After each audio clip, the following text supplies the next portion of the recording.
ಶುಭೋದಯ ಎಲ್ಲರಿಗೂ. ಇಂದು ನಾನು ಕರ್ನಾಟಕದ ಇತಿಹಾಸದ ಬಗ್ಗೆ ಹೇಳಲು ಬಯಸುತ್ತೇನೆ.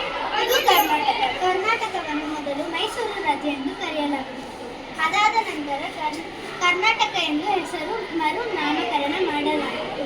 ಮೊದಲು ಕರ್ನಾಟಕದ ಇತಿಹಾಸದ ದಾಖಲೆ 2000 ವರ್ಷಕ್ಕೂ ಹೆಚ್ಚು.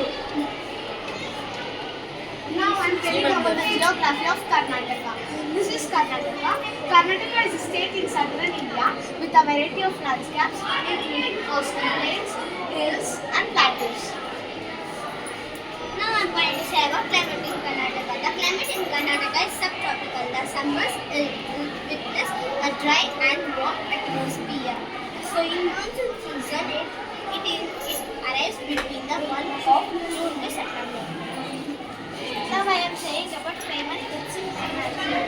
Ragipute and Belesaru, Mysore Pak, Shiripurga, Masala Dosa, Akki Rode and Belesaru. ಬೆಳಗಿನ ಶುಭೋದಯಗಳು ನಾನು ಈಗ ಪ್ರಶಸ್ತಿಯ ಸ್ಥಳಗಳ ಬಗ್ಗೆ ಹೇಳುತ್ತೇನೆ. Hampi, Mysuru palace, Gomateshwara statue. Now I am going to say about famous dance form and traditional dresses. Yakshagana is the famous dance form of Karnataka. Sire and Pancha is a traditional dress of Karnataka. Now I am going to tell about the famous tourist places of Karnataka. Chikmagalur, Saravanasamudra, Jog Falls, Nandi Hills, Gandhili and Chamundi Hills.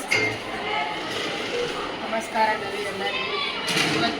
ಇವತ್ತು ಪ್ರಸಿದ್ಧವಾದ ಊಟಗಳ ಬಗ್ಗೆ ಹೇಳುತ್ತಿದ್ದೇನೆ. ರಾಗಿ ಮುದ್ದೆ, ಬೇಳೆ ಸಾರು, ಮೈಸೂರು ಪಾಕ್, ಮಸಾಲ ದೋಸೆ, ಬಿಸಿಬೇಳೆಬಾತ್, ಮದ್ದೂರೊಡೆ ಹಾಗೂ ಬೇಳೆ ಸಾರು. It is made